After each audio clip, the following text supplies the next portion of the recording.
ये हमें समझना चाहिए मनी और मनी सप्लाई पढ़ने से पहले कि मनी क्या होता है एक्चुअल में।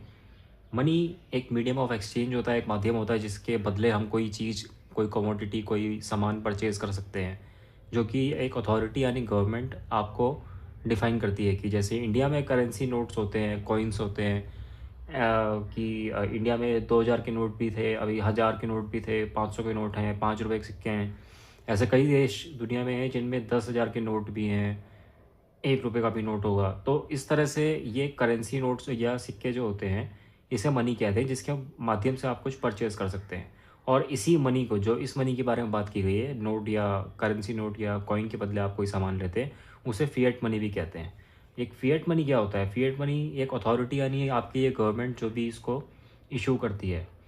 एक्चुअली पहले के ज़माने में क्या होता था, जब पुराना ज़माना था, उसमें बार्टर सिस्टम होता था। बार्टर सिस्टम मतलब कि एक, जैसे आप कोई सरकार होगी या उस समय राजा होते थे, तो वो अ, इतने किलो का सोना या उसका एक सिक्का बना देंगे, तो उसकी जो वैल्यू रहेगी, इतने किलो की चांदी है, उसका सिक्का है, वो सिक्का इतने चांदी का बना है या इतने किलो सोने का बना है, इतने ग्राम सोने का है।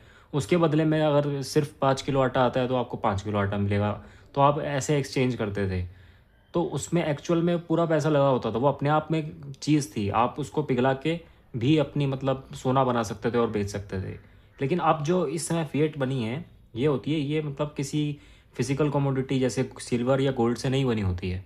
ये ऐसा होता है कि आप एक करेंसी नोट होगा जो सरकार इशू करेगी। सरकार कहेगी कि इस नोट की वैल्यू जो है 1000 रुपये के बराबर है, या 200 रुपये का एक नोट है। पर क्या एक्चुअल में उसको बनाने में 200 रुपये लगे होंगे या 1000 रुपये लगे होंगे? नहीं।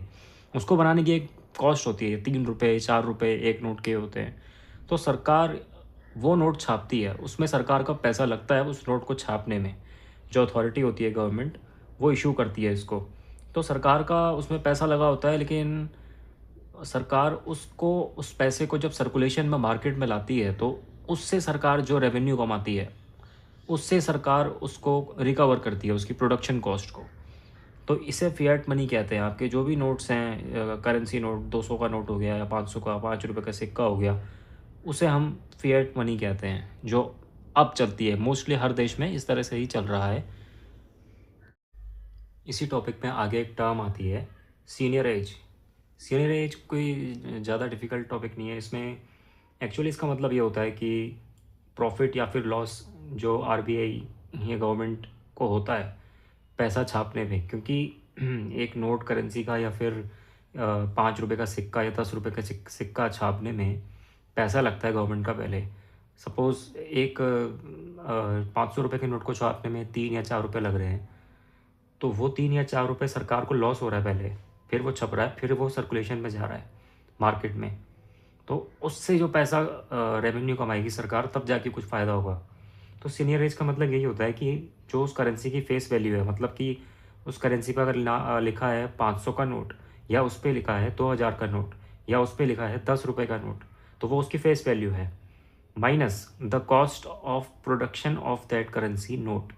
उसको बनाने में कितना पैसा लगा। सपोज़ एक नोट 500 रुपये का है जिस पर 500 रुपये लिखा है, उसको छापने में सरकार को 4 रुपये लगे, तो जो सीनियर एज है वो आएगा ₹496, यानी इसमें 4 रुपये का घाटा हो रहा है। तो सरकार या आरबीआई उसको पैसे को रिकवर सर्कुलेशन के थ्रू ही करती है, जो मार्केट में पैसा घूमता है उसके हिसाब से यूजुअली आरबीआई को फ़ायदा ही होता है।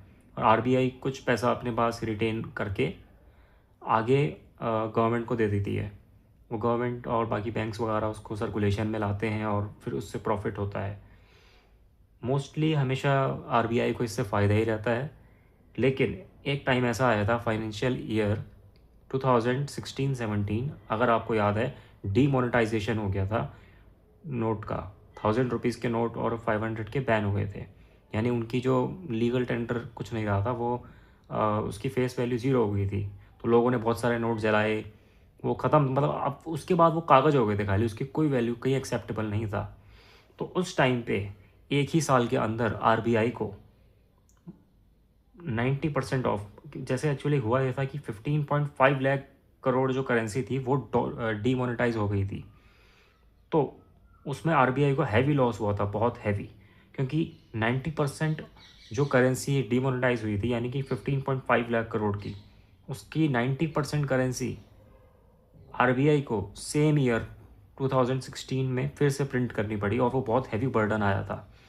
तो उनकी जो इनकम स्टेटमेंट है आरबीआई की, वो ये कहती है कि जो कॉस्ट थी ना प्रिंटिंग ऑफ करेंसी, उन करेंसी को प्रिंट करने में, वो वैसे तो 3421 करोड़ होती, लेकिन उस साल 2016 से लेकर के 2017 में वो पहुंच गई 7965 करोड़, यानी 7965 करोड़ तक पहुंच गई थी। तो इस पूरी चीज़ को सीनियरेज कहते हैं और यूजुअली फ़ायदे में ही रहती है आरबीआई या कोई भी सेंट्रल बॉडी। लेकिन यहाँ डिमोनेटाइजेशन में हैवी लॉस का नुकसान हुआ था हमारा।